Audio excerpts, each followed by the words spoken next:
everybody, what's up, what's going on? By the way, I'm Emily May, and today, for the first time ever, I am making a charcuterie board.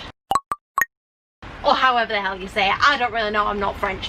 I do know, however, that it means meats, okay? But in the modern day, we refer to it as a meat and cheese board. That's generally what's referred to as a charcuterie. I can't think of another example as one of those things. And so I have a selection of meats, cheeses, breads, crackers, olives, honey, hams, and I'm making it my mission today to attempt to assemble one of these things. Originally it was just for me and my little sister. We were going to have you know, a little picnic out here, get juiced up before the guests come, and then my mum was like, oh, my friend's car got fixed and she can come anytime, so now I'm doing it to feed 6 people. Well, not feed 6 people, obviously, because we have a selection of other foods that Mother is currently preparing, but, you know, to be there for 6 people to enjoy every flavour from. Hopefully there's going to be enough for everybody. So this right here is where I was going to set up the meat and cheese board. I've decided to do a little voiceover for this bit because that rain was just getting on my nerves. Oh, look at my little leg go. Sorry that that's in the frame. So I have like a little wooden board and clean cloth that I was displaying the entire thing on. I'm demonstrating that very nicely with my hands. So here's the toast that I made earlier. We'll just bob that in the corner. We also have some Ritz crackers, some olives, cheese. That has a little lump of cheddar. We're just going to put that there. Don't ask why it wasn't pre-wrapped. I brought it in from the kitchen. I was careful with it. Oh, okay, a knife. Very aggressive there, Emily. A selection of meats, chicken. Sorry, you couldn't see that very well. My bad. We've got some honey butter almonds, pretzels, some dried pineapple, water biscuits, some sausage, pate, Rivita thins, more pate, a load of cheese, dairy, boson, honey, and some little pots and pans, and well, not pans, but you know, stuff like that to put them in. So I've added a little bit of boson over there.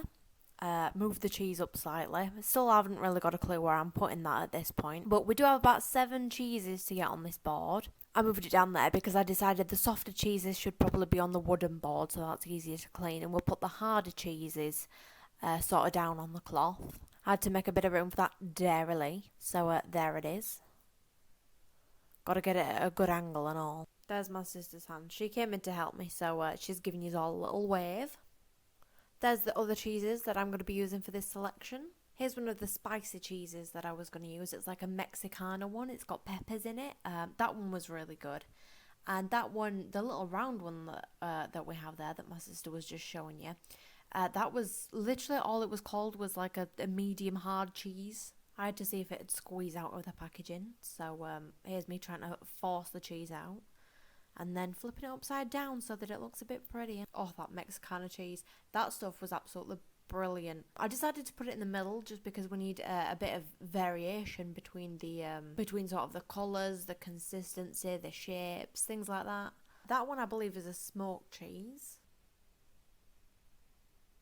That was at the point there where I realised that I do have another cheese to include, and so I just kind of had to move everything around to attempt to make room for it somewhere on this board. Boom, introduced a dish there for the olives. Borrowing the knife to go and murder my sister for a second.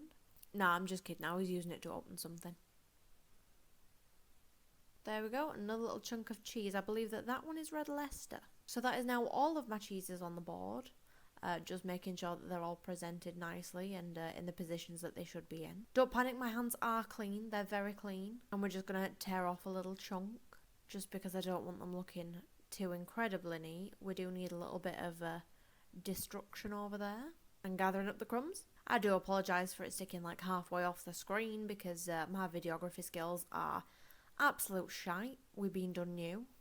That's it, Emily. Yeah, you just clean the entire table. I mean, I did do that before I started, but you know, once there's one crumb somewhere, there's crumbs everywhere. And so there we have a little jar of olives, which we then proceeded to find out that nobody actually liked. I have tried them in the past and decided, yeah, they're alright. Tried these ones now and a big fat juicy no.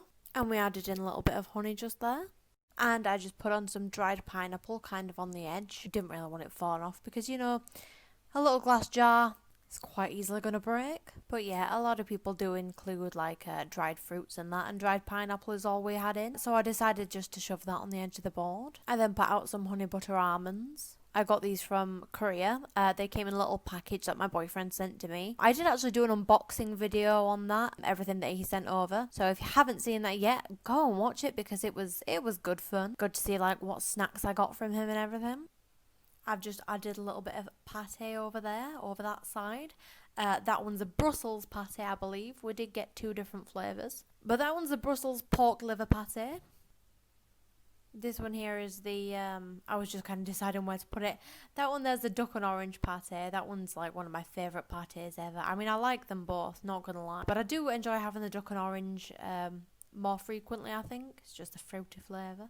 Again, I decided to put the pates on the cutting board with like the soft cheeses so that it's easier to clean than the white cloth. And then I could put sort of on the board and on the cloth rather than having pate, you know, smeared into the material. Just added a little bit of chicken on the side. That was like, I think it was like tikka flavour chicken. I only had a tiny little taste of that, but it was really good. My game plan was to kind of get like the cheeses down, and then like the other big. Like the big things, you know, like the things that come in containers, like the olives, the pineapple, the honey, the almonds. Then to put down the pates and other like big solid things, kind of like the chicken. Then I began putting out some crackers, deciding where they were all going to go. Crackers are the next thing to put down, I think, because they kind of just bulk up the space.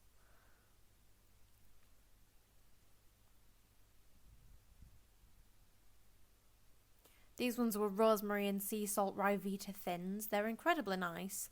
It was at this point here that I realised that I'd put them all on upside down. So I just kind of had to shift them because I wanted the sea salt and the rosemary showing, you know, give it a little bit of pizzazz. See, don't they look better? Not that you can really tell on the camera, but like in person they looked a lot more fancy. They didn't look like just plain crackers. Not entirely sure what I was pointing out there, but there they go, putting down some crackers. Decided to introduce just a couple of little broken bits as well because I felt like if they were all dead neat and everything, they just looked a bit much. Do you know what I mean? Because they're so long. The next thing to come out were the Ritz Originals. Had to make sure they were all the right way up as well because heaven forbid I put down the wrong side, and I just kind of laid them up. We love a bit of Ritz. It was difficult deciding where to put them all, you know, because you need. I personally like to have a variety of crackers. And those crackers, like the different types of them spread out kind of across the board, you know, just in case you sat closer to one side than the other. But you kind of had to decide, you know, how many to get out, where to put them. So once the Ritz crackers were placed, I had to find somewhere to put the table water crackers because I needed to put, you know, those in 2 places as well, kind of like I had done with the Ritz and the Rivita crackers. And just making sure they were all the same way up as well.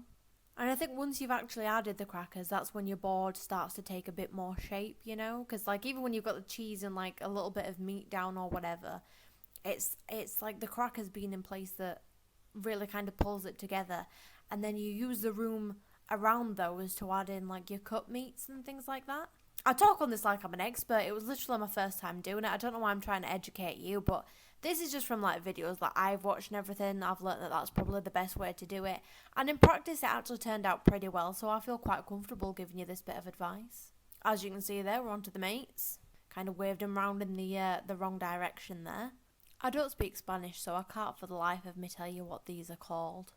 But there was quite a different variety, and I just put like different types in different places on the board. These like longer fatty ham kind of cuts, I just kind of rolled into like rose kind of shape. Well, I say rose kind of shapes. One of them turned out looking a bit like a rose, and the others just kind of turned out looking like little mushes of meat. But I tried to kind of clump them sort of together and make them look pretty.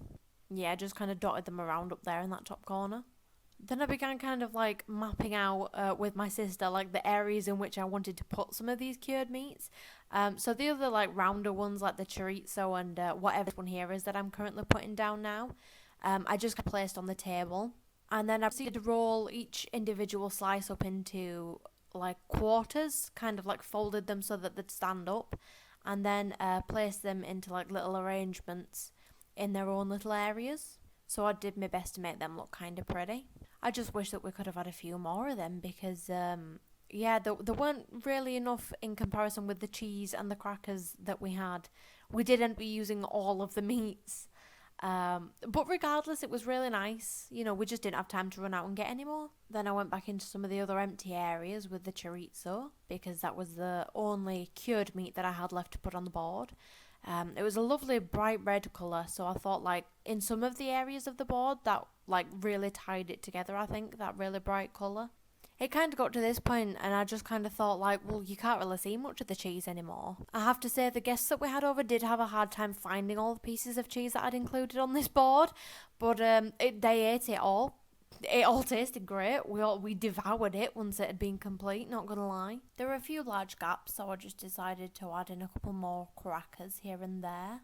Stuck some Ritz in. It was a bit difficult knowing exactly what to do with every single gap once I had most of the things that I wanted to put on the board actually on there.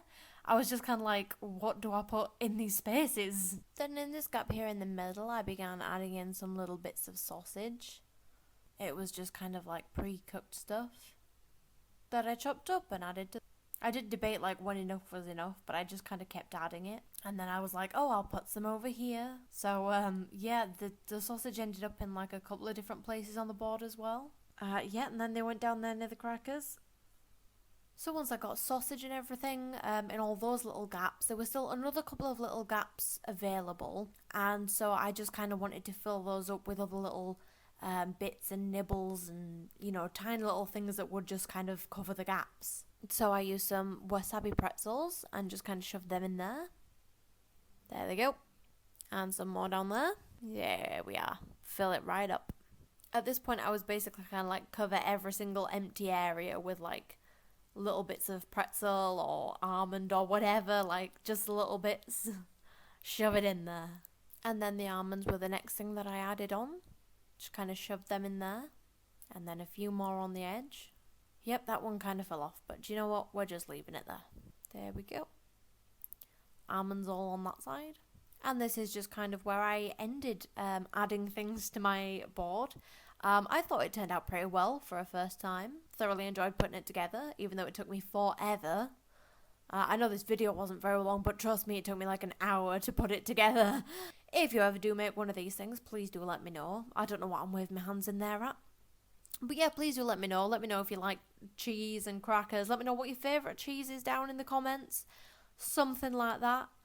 Like if you enjoyed the video and subscribe for much improved content next time. I can assure you of that. And that is the end of the video. Thank you all so much for watching. By the way, I've been Emily May, and I hope you all have a very delicious, fancy, bougie, French, Spanish, Italian, European, that's what I'm looking for, European feasting day. Also, we do have some wine to have with this, you know, just a little bit of like white Spanish wine. Hope you all enjoyed it. Let me know if you've ever had anything like this before. Let me know if like you want to hire me to make you one, because honest to God, like I think I've done a pretty stunning job, not gonna lie. And go check out some of my other videos, and I will see you all in the next video sometime next week. Next week? Wait, what day is it? I don't know, sometime soon. Bye lads, see you later. I've got almonds stuck in my tooth.